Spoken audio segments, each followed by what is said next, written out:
Move your car to the street, Emma. Tyler's Tesla needs the garage space. My dad's voice boomed through the house. I gripped my coffee mug tighter, trying to maintain composure.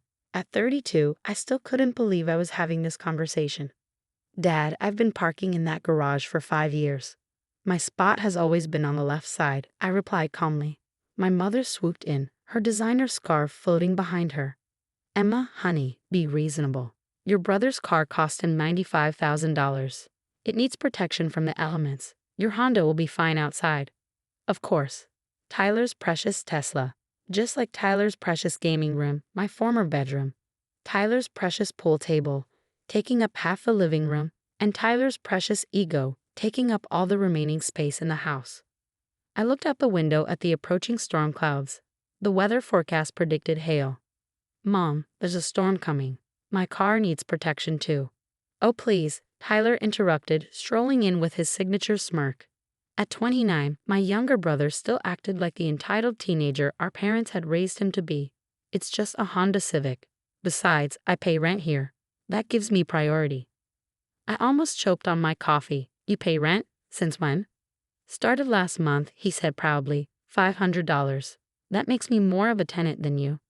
Our mother beamed at him like he just announced he cured cancer. See? Your brother is being responsible. Now be a good girl and move your car. I set my mug down slowly, years of frustration bubbling beneath my calm exterior. They had no idea that 2 years ago, when Grandma Marie was moving to her retirement community, she'd sold me the house.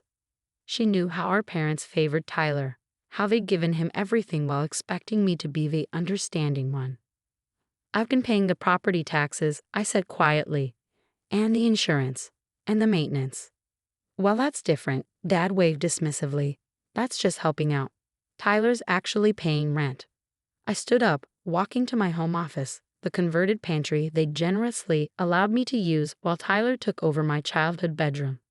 Opening my desk drawer, I pulled out a folder I'd been saving for the right moment. You know what? I said, returning to the kitchen. You're right, paying tenants should get priority. I slid the property deed across the counter. So as the owner of this house, I think I'll keep my garage spot. The silence that followed was deafening. Mom grabbed the deed, her perfectly manicured nails trembling as she read. Dad's face turned an interesting shade of purple. Tyler just stood there, mouth opening and closing like a confused fish. This has to be a mistake, Mom stuttered. Grandma would never. Grandma sold me the house 2 years ago, I said calmly. She knew I'd been saving up. She gave me a fair price, and I've been managing it ever since. I just never saw the need to mention it since everyone was so comfortable with the existing arrangements. But, Dad sputtered, why didn't you tell us? I smiled, remembering all the times they dismissed my achievements, minimized my contributions, and prioritized Tyler's whims. I guess I was just being a good girl and not making waves. But now that we're talking about tenant rights. The storm outside was getting closer, thunder rumbling ominously. It felt appropriate somehow. You can't do this, Tyler protested. This is our family home. No, I corrected him, it's my home. And we need to have a serious discussion about new rental agreements. But first, I picked up my car keys. I need to make sure my car is safely parked in my garage. The forecast mentions hail. The next morning, I woke up to chaos. The hailstorm had been brutal, leaving visible dents across Tyler's precious Tesla. He stood in the driveway, practically in tears, while our parents tried to console him. This is your fault, he shouted when he saw me. If you hadn't been so selfish about the garage. I sipped my coffee, watching from the porch. You know, as your landlord, I should mention that tenants are responsible for their own vehicle protection.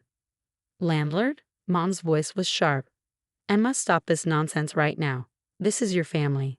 Exactly, I replied. Which is why I've spent 2 years quietly paying all the bills, maintaining the property, and never complaining when you gave Tyler my room, my garage space, and basically every other corner of my house. Dad stepped forward, adopting his reasonable tone, the one he always used when trying to manipulate situations. Princess, let's discuss this rationally. Your grandmother clearly didn't understand what she was doing. I have the sales contract, Dad, and Grandma's lawyer as a witness. She knew exactly what she was doing. I pulled out my phone, showing them the text from Grandma from 2 years ago. They'll never appreciate you until you stand up for yourself, sweetheart. Make me proud. Tyler, still frantically examining his car's dents, spun around. This is bull. I've been paying rent. $500 a month for a 5-bedroom house in this neighborhood.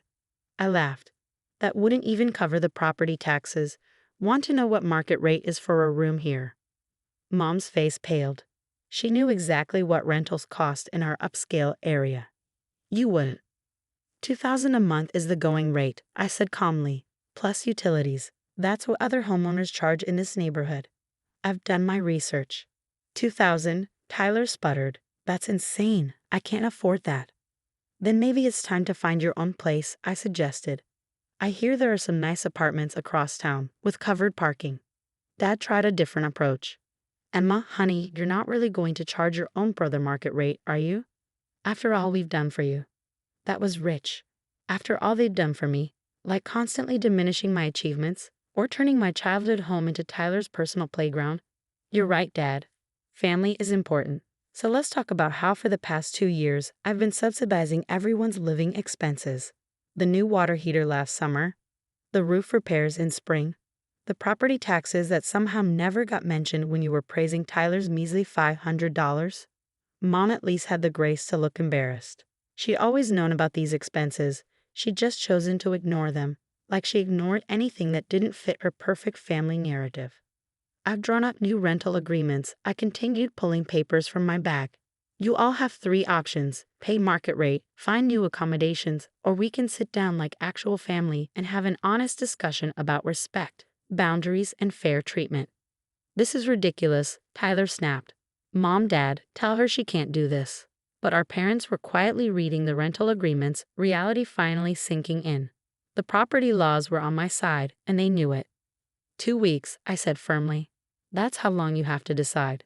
In the meantime, Tyler, your Tesla might fit under the carport I had installed on the east side of the house. You know, the one you all called a waste of money last month. As I turned to head inside, Mom caught my arm. Why didn't you ever say anything? About buying the house, about all the expenses. I looked at her, really looked at her, seeing the moment she finally began to understand. Would you have listened, Mom? When have any of you ever really listened to me? The silence that followed spoke volumes. Behind us, Tyler was still ranting about his car.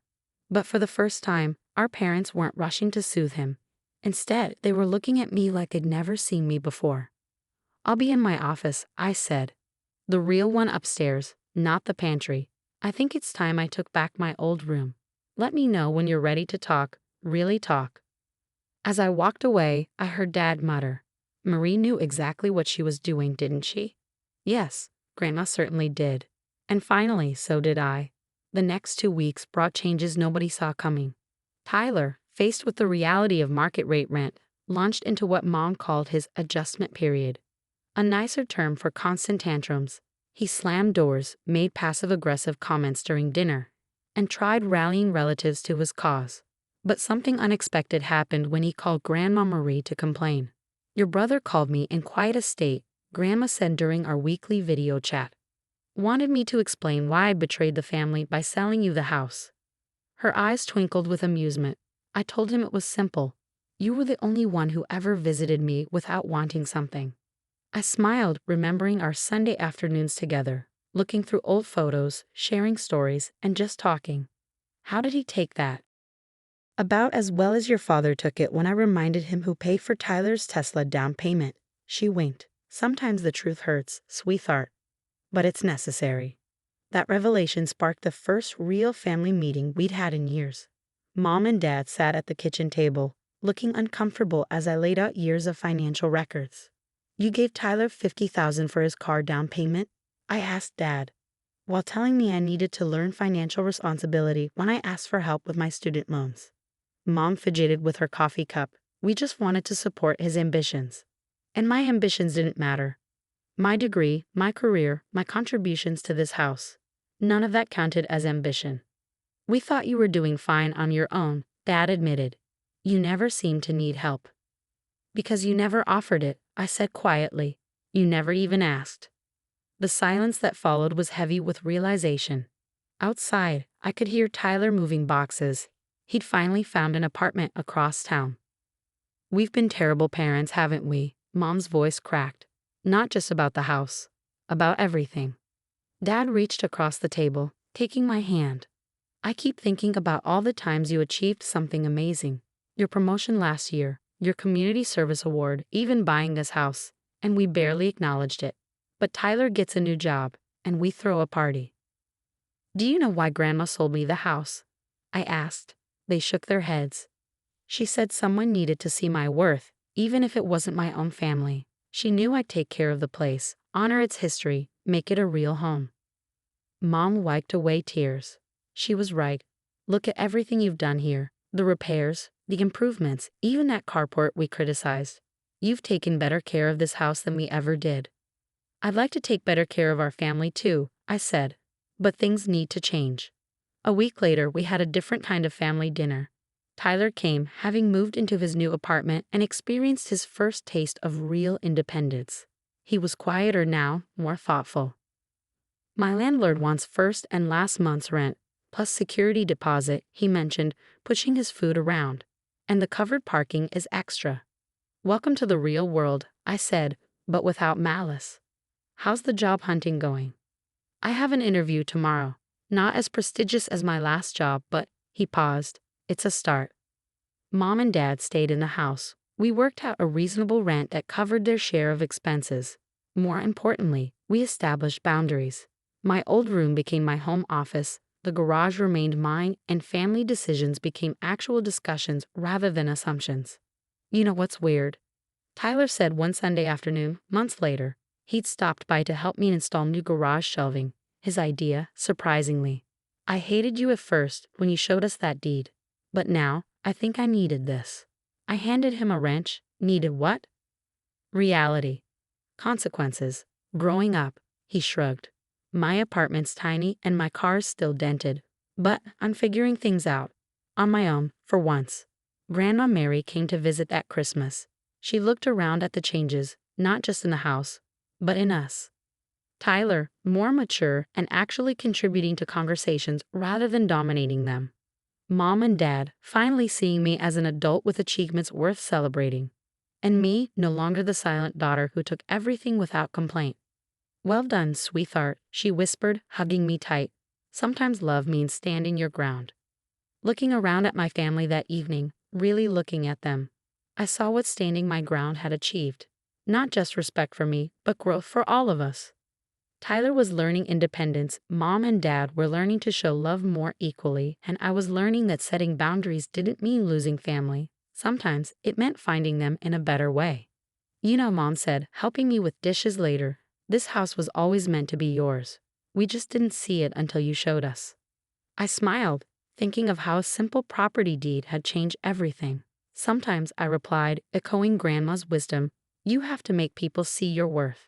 And finally, standing in my garage, in my house, with my family finding their way to a better version of themselves, I knew they did.